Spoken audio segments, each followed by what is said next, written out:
Olá pessoal, tudo bem? Aqui é o professor Juliano. Vamos para mais uma videoaula que vai ficar disponível para vocês aí no nosso canal. Eu espero que vocês gostem.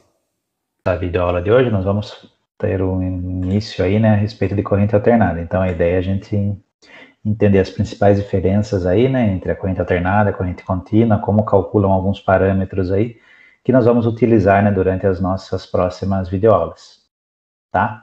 Então alguns conceitos básicos aí, né? Primeiro ponto, né, qual é a diferença, né, entre a corrente alternada e a corrente contínua, né? Então, na corrente alternada, né, ocorre a variação constante de sua polaridade, ao passo que na corrente contínua eu tenho uma única polaridade. Então, para visualizar isso daí, né, graficamente fica muito mais simples. Então, aqui nós temos a nossa corrente alternada, né? Então, a gente verifica aqui, né, as variações aqui, né?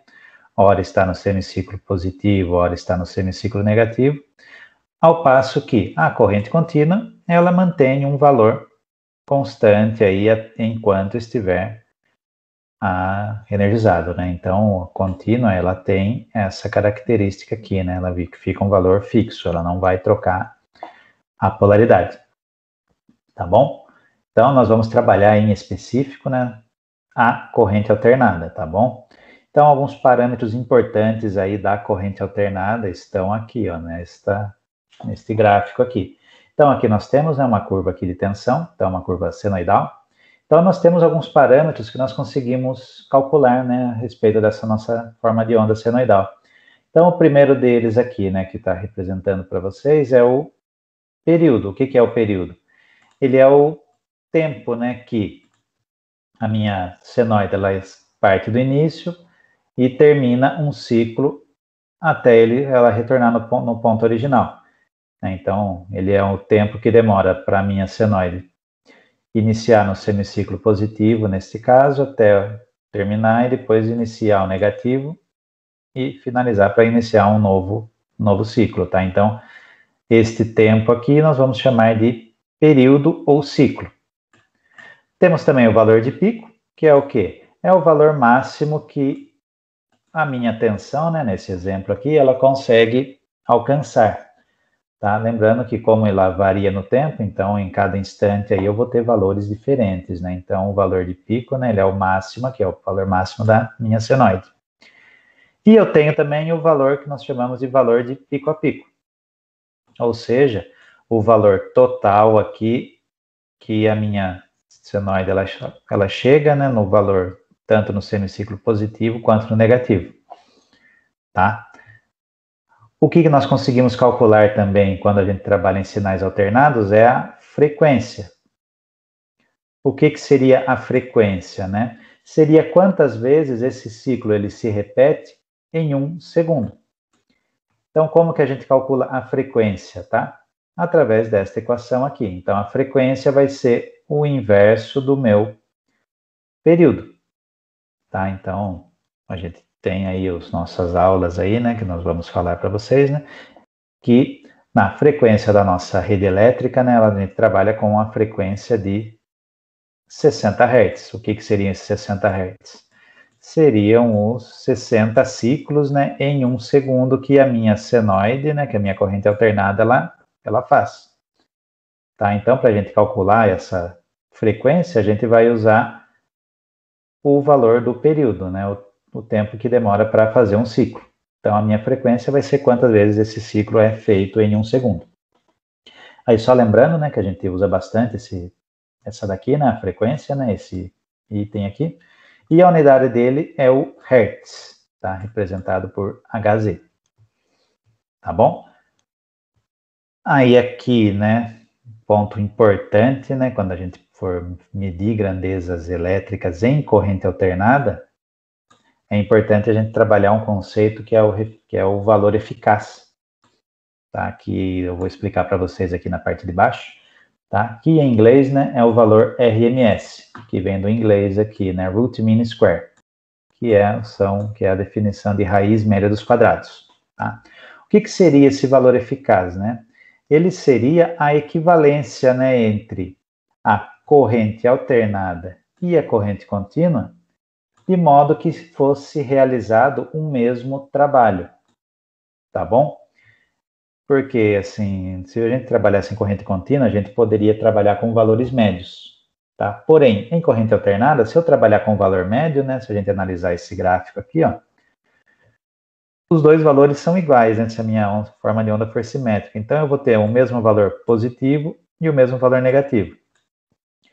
O valor médio seria zero aqui, né, se a gente analisar graficamente.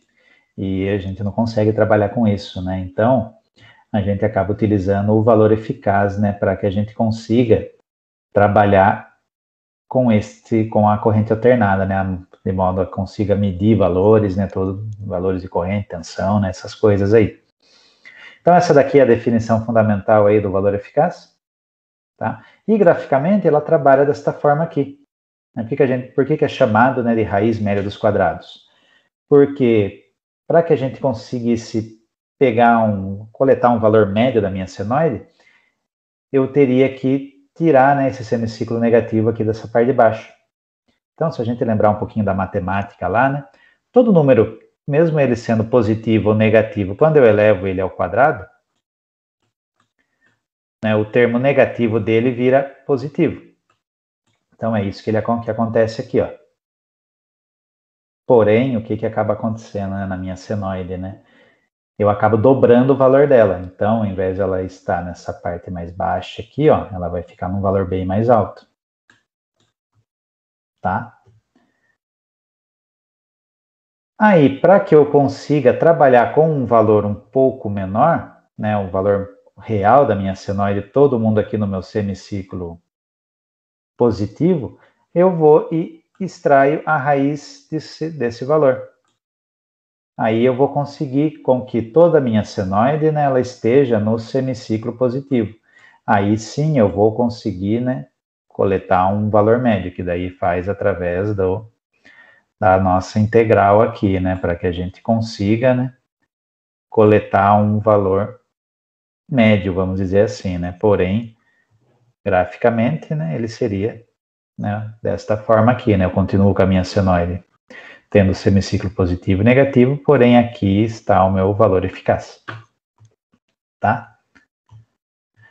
Aí, desenvolvendo, né, esta equação aqui, chegamos à conclusão que o nosso valor RMS, ele é definido desta forma aqui, ó, que é o valor eficaz, né? 0,707 vezes o meu valor de pico. Ou também eu posso chamar de valor máximo. Tá bom? Então é isso que a gente pode trabalhar. Então ele vai servir tanto para eu calcular o valor da tensão eficaz, como também a minha corrente eficaz, tá? Então eu posso usar essa mesma equação aí para calcular esses dois parâmetros aí. Tá? Então aqui eu tenho um exemplo prático aqui, né, de como utilizar essa equação. Então, aqui, né, ao medir a tensão alternada senoidal, o meu voltímetro, né, ele registrou o valor de 220 volts. Aí eu preciso calcular, né, o valor de pico e o valor de pico a pico. Né, como que eu faria essa equação, né? Eu preciso lembrar, né, que o meu voltímetro, né, meus aparelhos de medida, ele sempre vai medir o valor eficaz, tá? Então, ele mediu o valor de 220 volts. Então, para eu calcular o valor de pico, é só eu substituir na minha equação.